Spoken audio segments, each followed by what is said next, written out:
you see all these, beautiful little crystalline structures, and you're going through the gem, and then all of a sudden, it starts to look kind of fleshy, and I'm like, that doesn't look like a gem. No, And then it just starts to get a little more pink and red, and then I'm like, all right, we're inside someone's body. ass tube. We're actually inside someone's ass. Howard's ass. The buff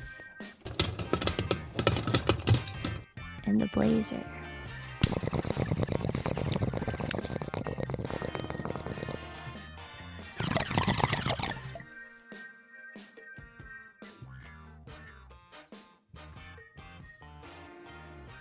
Welcome to the Buff and the Blazer podcast, episode 5, with Drew and El Toddo. Today, we are taking a look at Uncut Gems, directed by Benny and Joff Safdie, and starring Adam Sandler, amongst a cast of other recognizable faces that we'll get into in a little bit.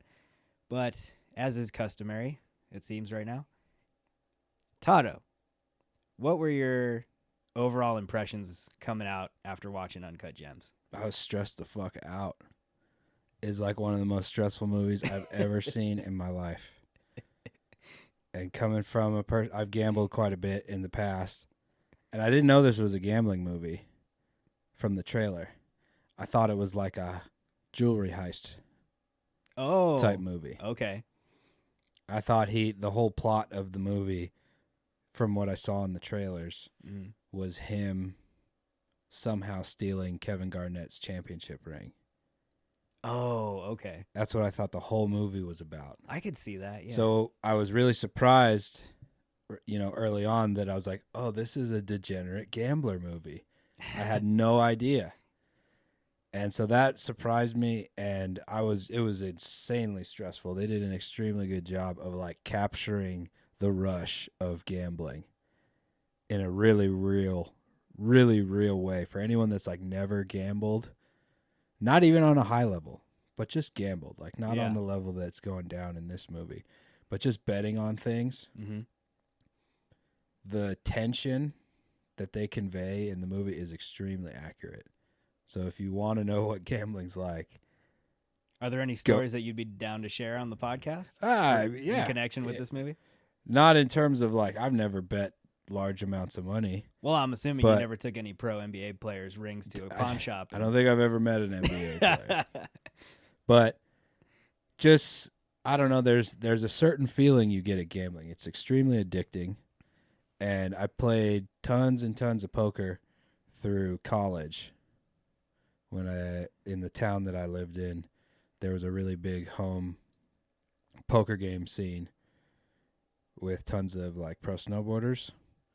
So I would go to those games and play a lot. And then I almost went to University of Reno to finish college. Yeah. And then I turned 21 years old the summer before I was supposed to transfer.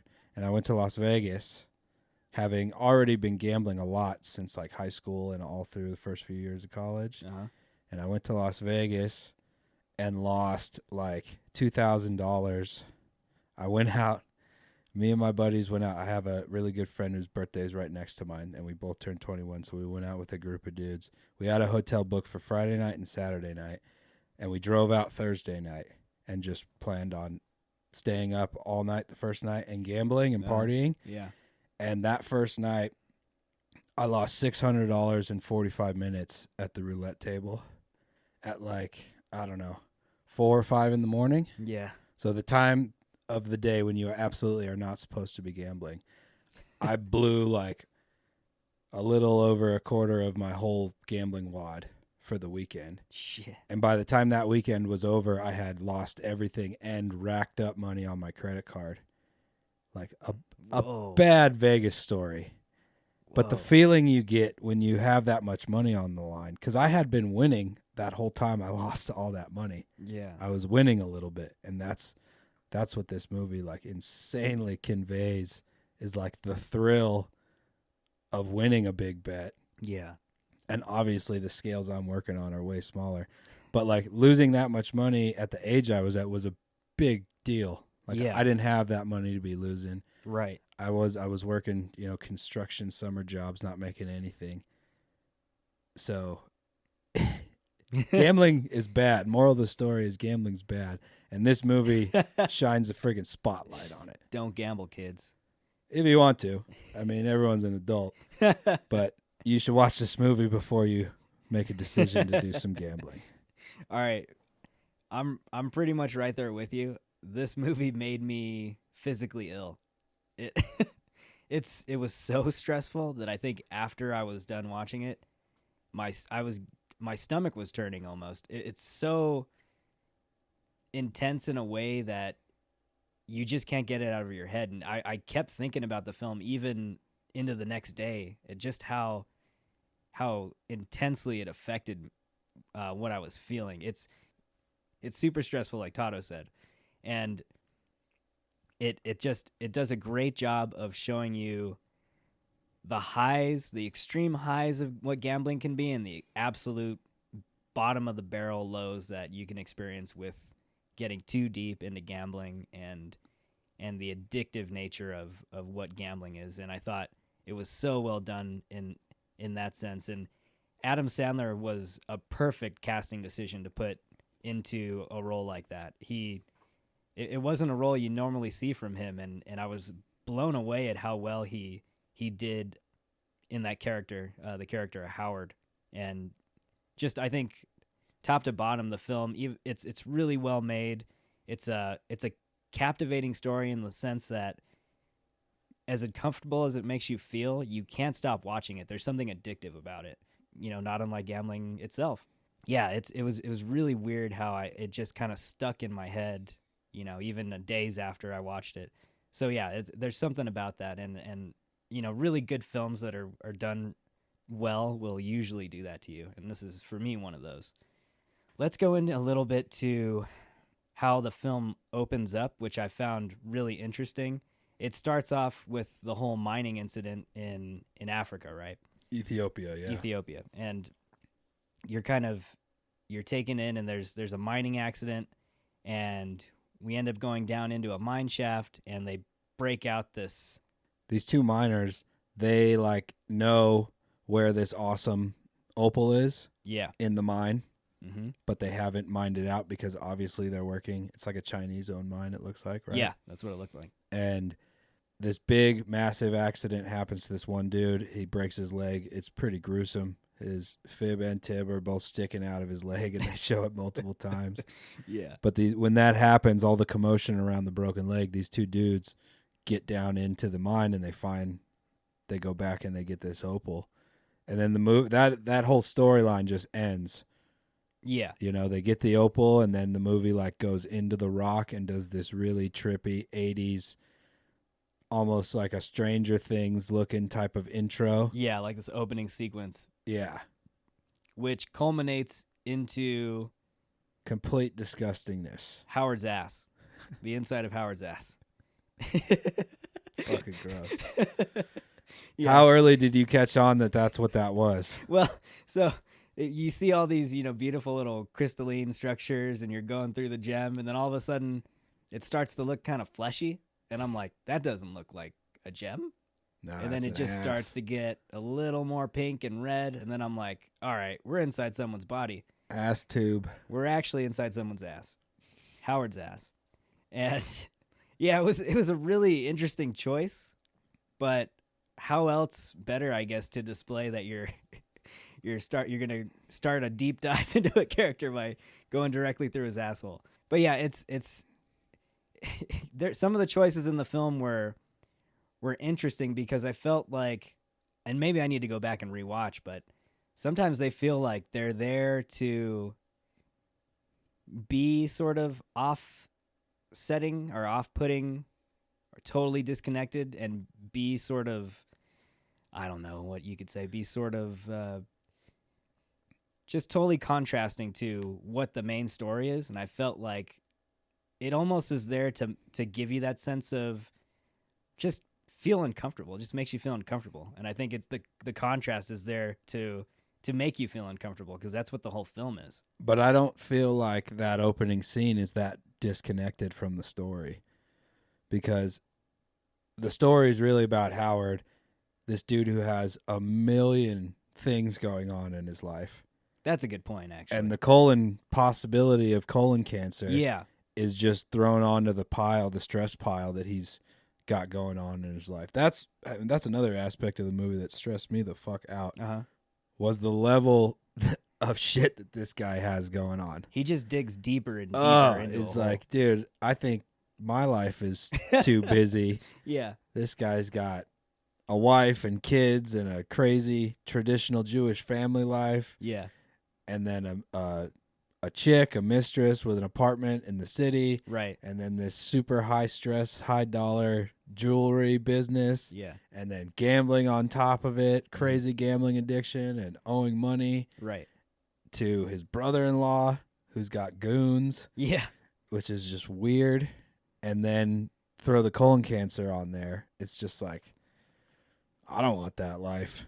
And you know what's weird too? I don't know if you got this feeling too, but despite all of that shit that he has going on, he walks around like it's just part of it's just his everyday thing. Like it's no big deal to him almost.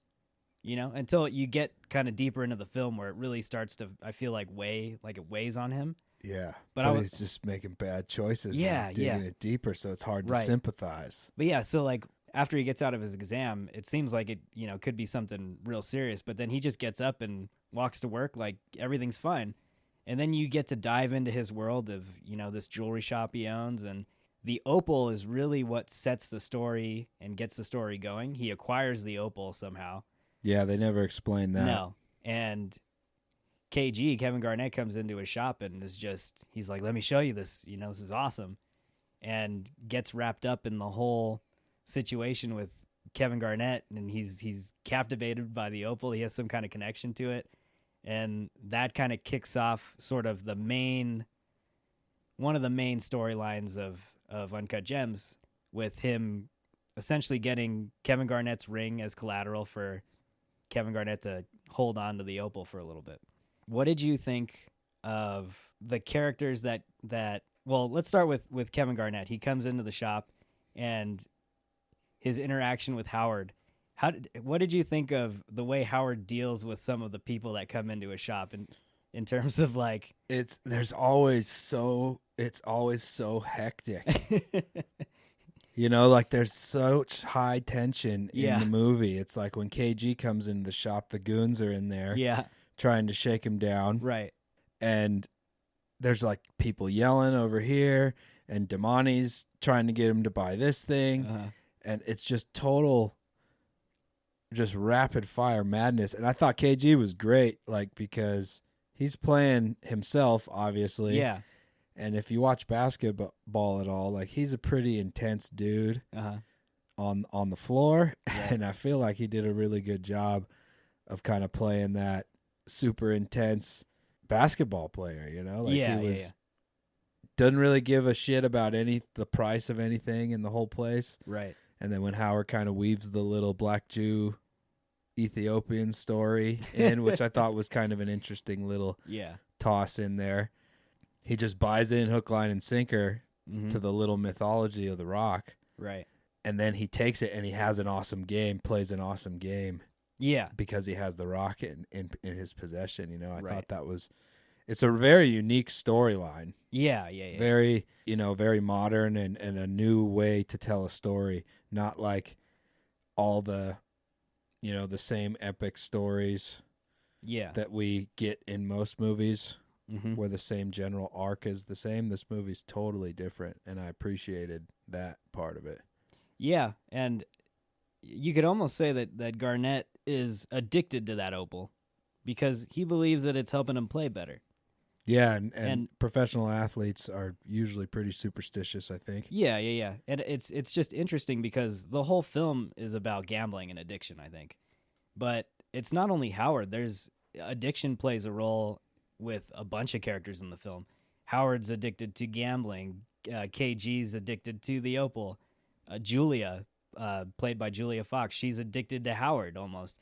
It's like they're able to weave that plot element and that theme throughout a bunch of different characters in the film, and I thought that that adds on to the stress level of the entire film. Yeah, it's Yeah, stressful. totally. So I mean, after he gives up the opal to KG, he immediately walks out of the jewelry shop and goes to pawn the championship ring that KG gives him as collateral, and he digs himself into a deeper hole. Yeah, and just like the little things, there's all these little jabs in the movie, like really bad decisions. Yeah.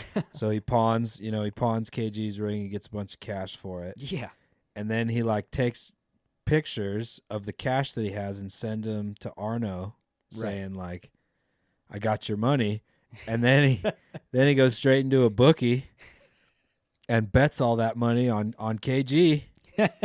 Like, it's insane. Yeah. It's insane. It's so stressful. It's like, oh, those are so many bad decisions in the span of like 15 minutes. Yeah. You know? Like, if you were a drill, like, just put yourself in the position, not with any of the gambling, not with the mistress, any of that, just as a store owner, a jewelry store owner. Yeah. If you just did whatever you had to do to get an opal that you believe is that valuable, would you just loan it out to a professional basketball player? No. But I guess it does speak to that kind of pawn shop world that he does take the ring as collateral. Yeah. So I guess that makes it a little easier to believe. Right.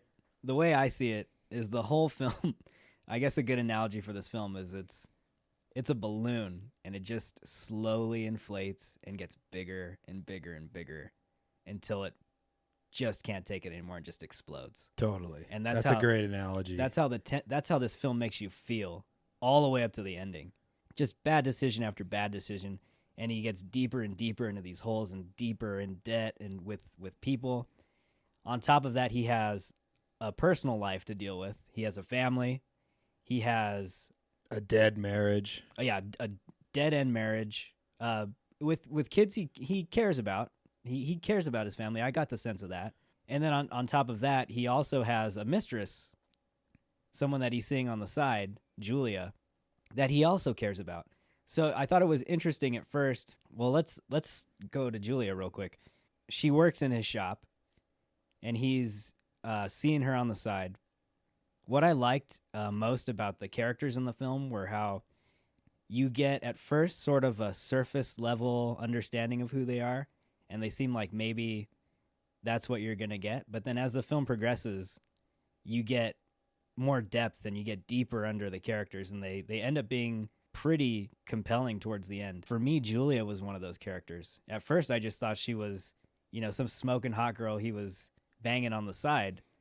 Yeah, just kind of like the gold digger chick. Yeah, and they set that up because she comes in with the bags of shopping and all that, and not showing up to work. Yeah, she's all that. And then as the film progresses, you really get the sense that Julia genuinely has a thing for Howard. She really cares about Howard and likes Howard. And then the same thing with him. It seems like she's just there for his kind of pleasure or whatever, and they end up having this connection and this relationship that, on top of his family relationship, his real family, his wife Dina, played by Idina Menzel, it's really kind of this, it gives you this ultra realistic perspective of someone that could be in that situation. And I felt like the director and the writing, the story, really did a good job of portraying the complicated aspects of relationships, on top of all the stress associated with all this gambling and all these really bad deals. How did you feel about some of those character relationships? It's fairly a stressful look into probably a similar life that lots of wealthy men are leading. That's a good point. And I didn't like it. Yeah. It didn't didn't seem appealing at all, even though Julia is super hot. It just seems stressful, and like that the relationship that he's in with Dina is just like my worst nightmare. Yeah. To be married to somebody and however many years into it with kids that are old and know what's going on, and just to absolutely hate each other. There's some pretty brutal scenes between them two. And yeah, it's just a lot of stress, man. And that, on top of all the gambling and the bad decisions, it really shines a light on kind of the dark side of the, air quotes, American dream Yeah. kind of thing. And I thought every aspect of the movie feeds into that high stress kind of vibe, and the characters more than any other.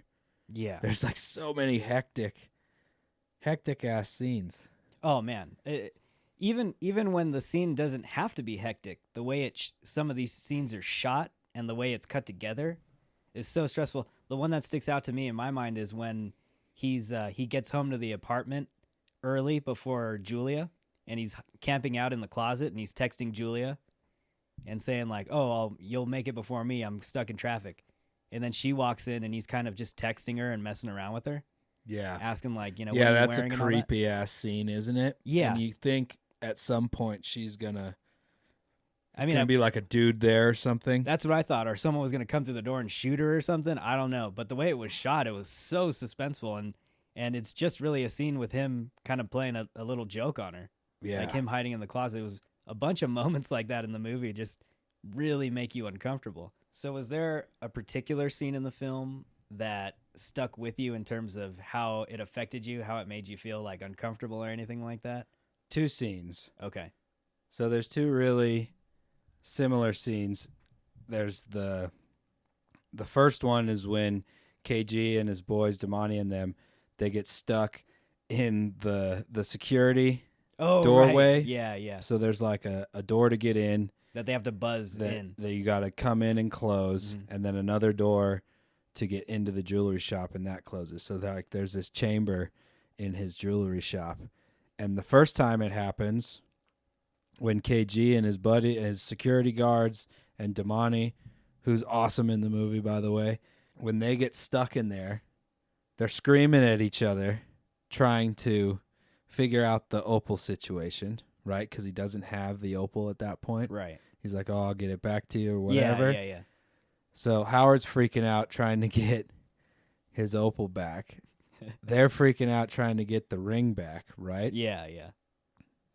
I think that's what's going on. But either way, there's like a bunch of shit going on, and there's like his worker guy, his jeweler dude is like trying to fix the door, and they're like constantly buzzing it. It's like so hectic and comical, and that part of it's funny. And then that exact same type of situation happens at the end of the movie, where Arno and his goons, what is it, Phil and Nico? Yeah, Phil and Nico. They get trapped in there, and they have to sit there and sit through like the most crazy bet you could ever think to make on a basketball game. And betting, what is it, $165,000? Yeah, some ridiculous amount like that. And those 2 scenes really stood out because even though the first one that happens is pretty comical, Right. it's still really, really stressful. Yeah. And then the last time it happens, it's super duper stressful Mhm. because the gambling situation. Yeah. But it's also a bit nice because he's winning his bet. Right. He's coming close to winning his bet. Yeah. So there's a really strange contrast between those 2 scenes shot in the exact same location. Right. I thought that was really cool. Really cool way to like bracket the climax of the movie with something as stupid as getting stuck in a tiny little hallway, a security door. Right. That's like what, 4 by 8 feet or something? Yeah. Something like that. But yeah, for me, the most stressful scene by far was the end scene when Phil and Nico are stuck and they're watching the basketball game. Arno's in there too. Arno, that's right. Yeah. But I mean, let's get up to that point. So let's talk about Sandler real quick in this role of Howard. He's, in a sense, Adam Sandler was the perfect casting choice for me and for someone in this role, because he has that history of comedic acting in his background, and that's sort of the carefree persona that Adam Sandler has. But then when things start to get heavy, he can pull off the dramatic acting And I think that's why he fit this role so well for me, is because Howard is sort of similar in that way. He digs himself these holes that just get deeper and deeper, and he just takes it. It's like it doesn't affect him. And then once the film kind of culminates and he realizes just how far in how deep into trouble he is, he like cracks, and then he has that breakdown moment. Yeah. And I thought that was the standout scene for him in the movie in terms of his acting. Okay. And he breaks down, and Julie is there with him, and they basically kind of like are there consoling each other, and they kind of mend the relationship at that point. And at that moment, it seems like his luck is about to change, because he gets the money from the opal after taking it to auction, right? Well, no, that's a whole nother side. Okay. He ends up tricking his uncle or some type of relative, Right, to front the money. Gooey, to buy the thing Right. at auction because he's trying to get him to outbid Yeah. KG. And then he makes the deal of like, I'll just give you the money back, Yeah. from auction. Then KG comes in and buys the opal, and then he bets all of that money. That's right. There's With- so much going on. It's just so wrapped up. Yeah. But in terms of Sandler, he has this. I get what you're saying about he's the right character, yeah. or he's the right actor to play this character, because he kind of dances all over the chessboard of good and bad Yeah. in this movie. So he's kind of the loving father, the provider, and there's even scenes where he's trying to like do right and get back together with his wife and leave this other life alone. But then on the other side of that, he does the exact same thing with his mistress, Right. like the breakup and the get back together.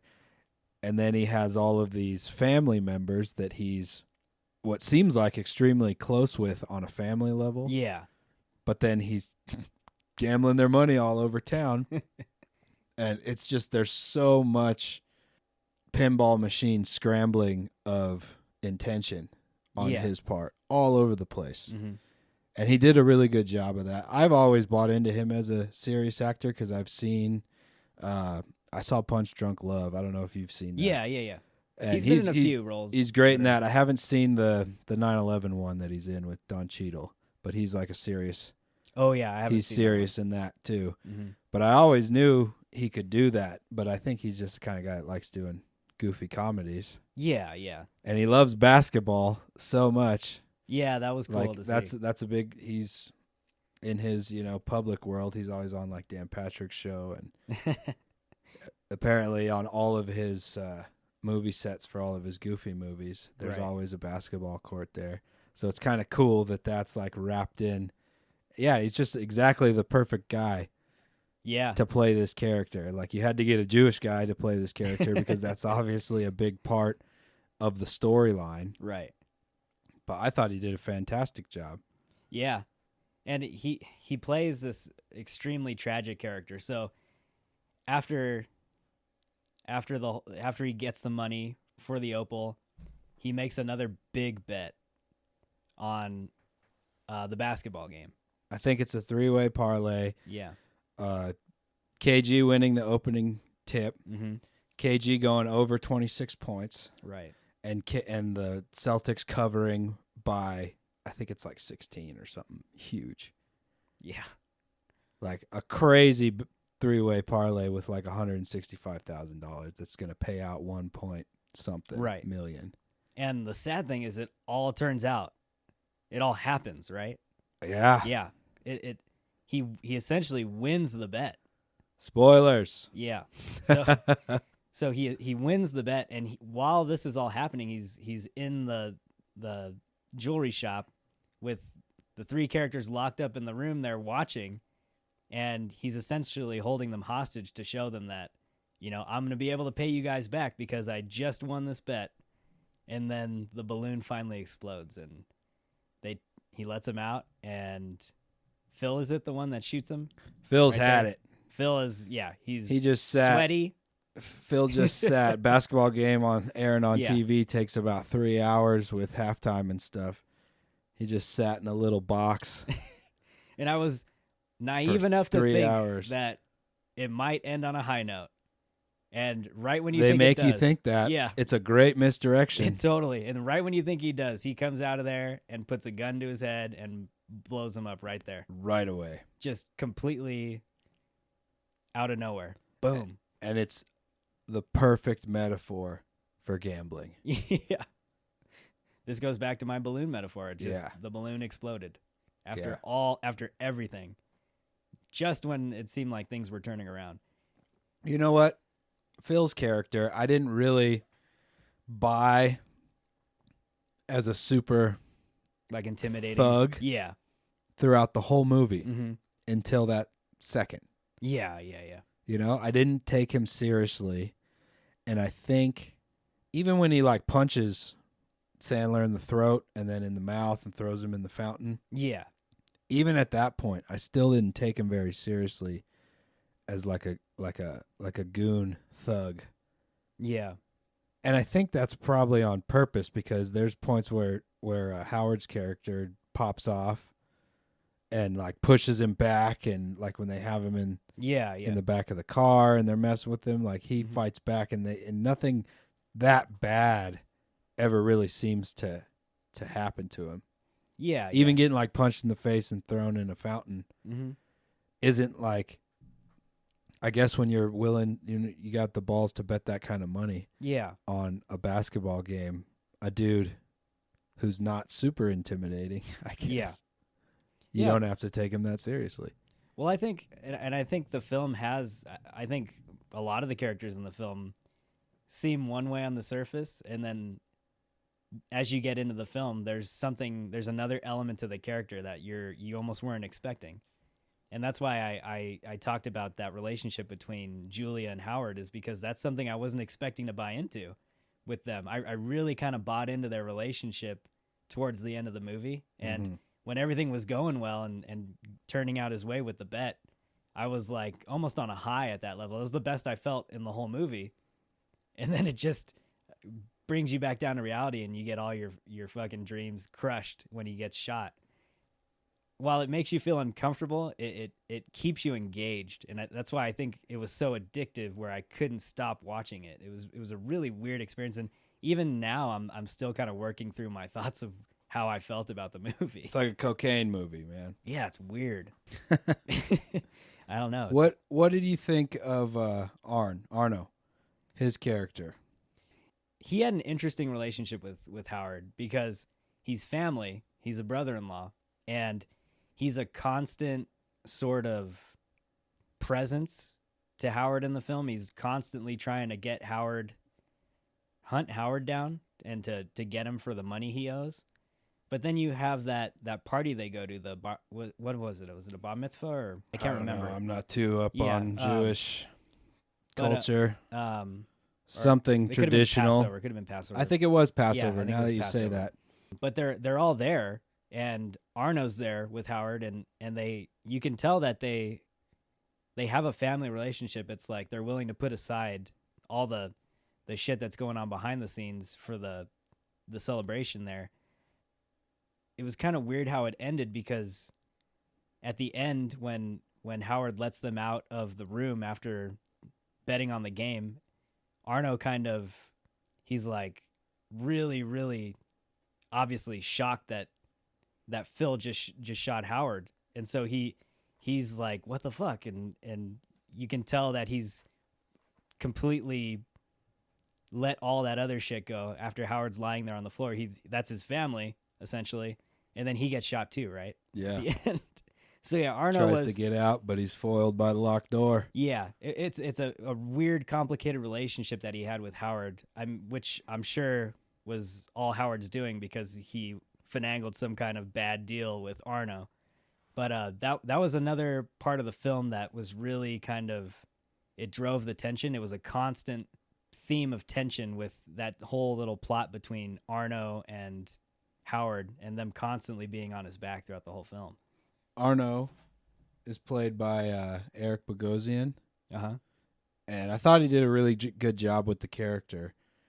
And he just comes off, to my mind, like a total asshole in the whole movie. Yeah. And not just because he's trying to get his money.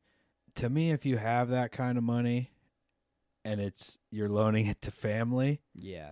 and then you're hiring goons to go after, Yeah. like he seems like a total asshole to me, a total dick. Yeah.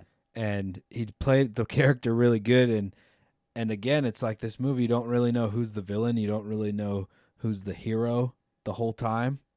Yeah. And I feel like Arno's kind of same as Sandler, like playing both of those sides, especially at the end, because he's almost a sympathetic character. Yeah. Right at the very end of the movie. Totally. But up until then, he was like a complete dick. Yeah. It's like, yeah, you're going to go take your goons to your niece's ballet recital or play or whatever it is they go to. Like, what kind of, if you have $100,000, you're an asshole and making those types of decisions. Yeah. With family, Yeah. It came off really, really bad, and that's probably on purpose. Mm-hmm. But at the same time, Sandler's not good or bad, or he's both.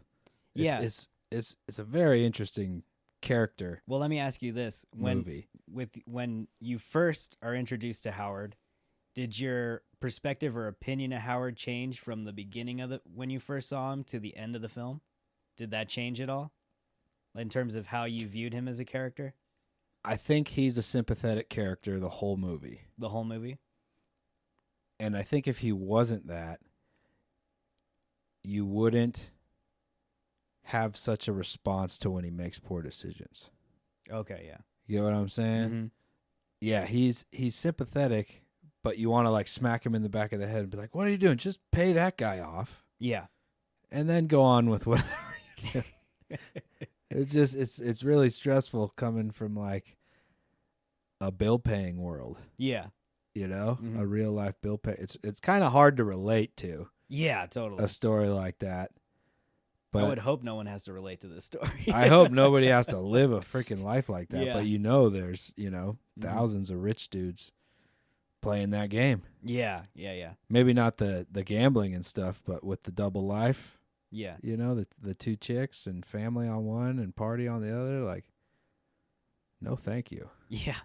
For me, it was interesting because when I was first introduced to Howard in the film, I was like, this guy is fucking nuts. He's so dumb. Like, he's bringing all this on himself, and he doesn't seem to give a shit. He just keeps doing it and doing it and doing it. And it's right when he has that breakdown moment in his office that he finally realizes the weight of his actions. That's when I was like, okay, yeah, I feel bad for this guy. Like, I understand. He's finally realizes how he's messing up in his life, and I hope it works out for him. And you want it to work out. Yeah, you want it to work out. That's what I mean. He's and like sympathetic. They make you buy into him, and they make it seem like it's working out, and then they just take it away from you. Yeah, it's just, man. I would have been quite disappointed if they ended it happy. No, and I don't think this is the kind of movie that would do that. I just wasn't expecting it to end like that abruptly with him being killed, even though the stakes were that high. I felt. Yeah. I can't think of anything. We watched these pretty close together with 1917, and I told you this film made me way more stressed out than 1917. Oh yeah. Oh yeah. I smoked on this cartridge before I went into this movie. Yeah. It's this company, Candescent. My lady had a cartridge from them. I think her friend bought it for her. But they don't really tell you the names of the strains. They just give feelings. And the one I smoked on was like the creative. Yeah. And it felt like a really heavy sativa.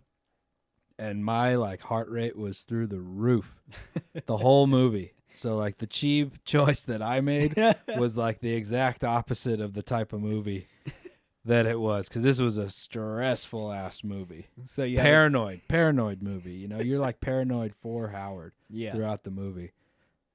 So I won't be recommending that type of strain at the end. Yeah, fair enough. Real quick, was there anything in terms of acting performance or character that just really stood out to you in this movie? I really liked Damani. Okay, yeah. He was awesome in the movie. I want to see that guy in more stuff. I felt like I would have liked him in the movie a lot more. Like Yeah. the scene in the club when The Weeknd's playing and he's got that orange Yeah. sweatshirt on with the black light. I really like that part of the movie visually. Oh man. I thought that was really, really well done. But yeah, Damani was probably my favorite character in the whole movie. The movie had a bunch of really great performances, and Adam Sandler spearheaded it. Do you think he got snubbed from the Oscars for not getting a nomination for the role? He didn't get nominated. He didn't get nominated. Yeah, I don't think it's a winning performance. No. Probably not, but it's worthy of a nomination. Yeah. Especially when you're a pigeonholed Mm-hmm. actor into like a slapstick comedy world, and you come in with a movie like this, Yeah. and people buy it. Right. I bought it, and I mean, Oh, yeah, everyone's so did seen I. Sandler in a million things. Yeah. Lakeith Stanfield, that's Damani. The actor. Yeah. Yeah, I liked his character. Yeah. It's just chock full of really good performances, I thought, across the board. Funny that you mentioned the club scene. I just want to talk a little bit about some of the cinematography in the film and the way things were shot. A lot of this film has a real 80s vibe to it. Totally. That's with the soundtrack. That's with some of the sequences in the beginning. The color choices with like the neon and the lights at night. A lot of it was just really nice to look at. And the club scene in particular was one that I really had a fun time watching visually, with like the colors and the way the characters were lit in the shadows. And yeah, and Howard's got that ridiculous shirt on, and he's like the old rich guy at the club. He does have some interesting fashion choices. Yeah. Yeah, it's the cinematography is good. There's a lot of like kind of like far away indoor shots. Yeah, yeah. Which are kind of weird, like some of the apartment shots. And like I did like the way it was shot, but yeah, it had a very old vibe, almost like an 80s horror movie. Yeah. Type of vibe. And there were like some of these weird, really uncomfortable close-up shots. Yeah. And like particularly when they scoop him up from the play that he's watching, his daughter's play, and Arno and his thugs, they pick him up into the car. There's a lot of these really uncomfortable like close-up shots that are like at weird angles, and they kind of enhance that real uneasy feeling you get. The stress. Yeah, totally. Like visually, with the story, the characters' dialogue, on all levels, the film makes you just feel really unsettled. Yeah, uncomfortable. Really weird. It's a squirmy movie, but not because of gore or anything like that. Just like no, really well done job of conveying what lots of gamblers feel like probably all the time. Yeah. Was there a favorite sequence or shot in the film that sticks out to you that you have off the top of your head? Just out of curiosity. I did like this at the end of the nightclub scene when Howard catches Julia in the bathroom with The Weeknd. Yeah.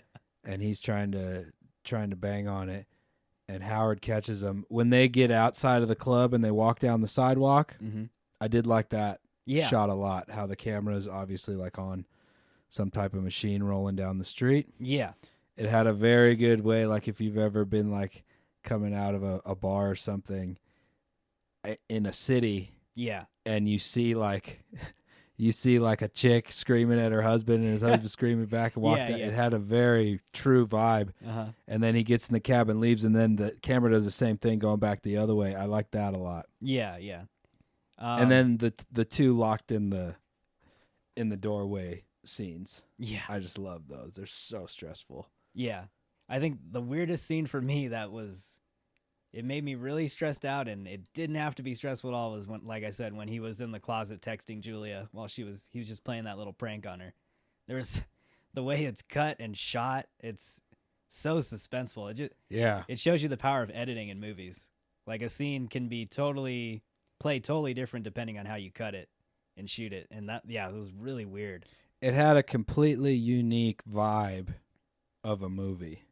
Yeah, I can't think of something similar to this that I've seen. It doesn't feel like a giant studio production. No. You know, like I don't know, what are they like? Although Warner Brothers and A24 is coming up in the world. Everything they've released, they just bring out just great film after great film. I don't know if this is the first A24 movie I've seen, Yeah. but I liked it. I'm sure it's not the last one we'll do. There's a bunch of films I recommend from them. Cool. But yeah, this was definitely A24 standard. It was, man, so good. Real quick, the score, like we said, it had the thing I thought about the score was Blade Runner. Like I got a real Blade Runner vibe when I heard like the synths going in the background. Very 80s. Yeah, and I wonder if that had anything to do with Sandler's taste too, because I know he's like a big 80s guy. Like a lot of his films, like he has, the 80s throwback music and stuff. But I'm not exactly sure at how much involvement he had creatively in the film. But yeah, it seemed like something that fit sort of his past. But I don't know if that was just something that him and the directors collaborated on or what. But I heard him on Dan Patrick's show promoting the movie. Yeah. And from what I remember, like they came at him for the role, but I don't think he had a ton to do with like writing the story or anything. Mm-hmm. I'm sure he has input because he's like written and directed like, I don't know, 30 movies or something crazy, right? Yeah. Obviously different movies, but I'm sure having a seasoned vet on set and I'm sure they helped out. I'm sure they got some But ideas. I feel like whoever the directors and the writers knew how they wanted to shoot the movie. Yeah. And they wanted it to be stressful. It's a stressful movie, man. Yeah, I really get the sense that they told the story they wanted to tell. This was all very much planned out in terms of how it was supposed to make you feel, I think. Yeah, and they did a really good job of like hiding what the movie was really about in all the trailers. Yeah. I had no idea it was a gambling movie. Me either. At all. Yeah, me either. I thought it was totally like not like a Ocean's 11 type heist movie, but like a jewelry swindle heist type movie. Yeah. I got similar ideas when I saw the trailer. Overall, for me, I think this is a film that I would recommend everyone go out and see. It was really well done and well made. Having said that, though, I don't know personally if this is a film I could rewatch. It made me feel so uncomfortable that it's not something I would go back and watch for enjoyment. Okay. But it was so well done. So having said that, I loved the movie and hated the movie at the same time for that reason. Yeah, I could see that. Yeah, but I definitely recommend that people watch, at least give it a first go, because it's worth the quality of the film. It's worth seeing. And if you've never seen Sandler do a dramatic role before, go see it. Yeah, to me, this was one of his best performances. It's not a movie you got to see in the theater, though. It's not like an overwhelming, no, and I wouldn't booming say that big either. screen movie. This movie will be just as good on your TV as it is in the theater. Right, and I think as of recording this right now, I think it releases this week on home video. Okay, yeah, because it's been out since like a while ago. Right, but yeah, it's definitely a film I'd recommend. It's worth seeing. It's quality. You get some of the best Sandler that I've seen in a while, and yeah, it while it makes you feel uncomfortable, it has a weird, captivating quality about it where you just can't take your eyes off of it, and that's the experience I had. Did you have any sort of closing remarks in terms of just overall how the film made you feel and if you'd recommend it or not? I'd recommend it. It's a good movie.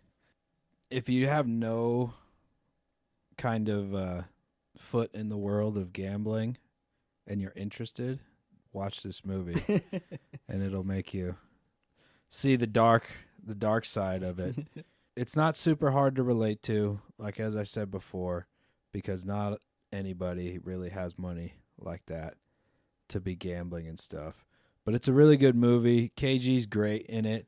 Yeah. The acting's really good in it. The characters are really good. It doesn't follow the same arc of like the, what's the line? Give me the same thing, only different. Yeah. In movies. Right. It doesn't really follow that. And if you're a person like me that really likes movies that catch you off guard, I would definitely go see it. Yeah, totally. Yeah. So for me, I give this movie 4 buckets of popcorn. 4 out of 5. I think It was we're solid. going to have our first tie. Oh, all right. Yeah, I'm giving it 4 bong loads. If you're going to see this movie, don't smoke, stuff that gets your heart rate up and stuff that makes you paranoid, because the movie does that on its own. So, go with like a heavy couch indica and hope the slowdown of your heart rate balances out with how stressed out the movie makes you. Hopefully. But it's a stressful movie. It's like a bad Vegas weekend. Yeah. It makes you feel guilty at the end of the movie, almost like you were losing money or you were engaging in that type of behavior. I felt physically ill at the end of the movie in my stomach. Yeah, like you wake up with a hangover or something, and you're feeling guilty about what you can't remember if you did the night before. Yeah, that's how I felt at the end of the movie. Kind of shocking. It's a really shocking ending. Well, I mean, you heard it here. This is a movie we recommend you go out and watch. It's worth your time, and give it a chance. It will make you feel something, and it does have something to say about gambling, and it's powerful, and it's by A24, and they just bring out really great quality films. So, yeah, thanks for joining us on this episode 5 of The Buff and the Blazer. I'm Drew with El Toddo, and we'll catch you guys later. Have a good one.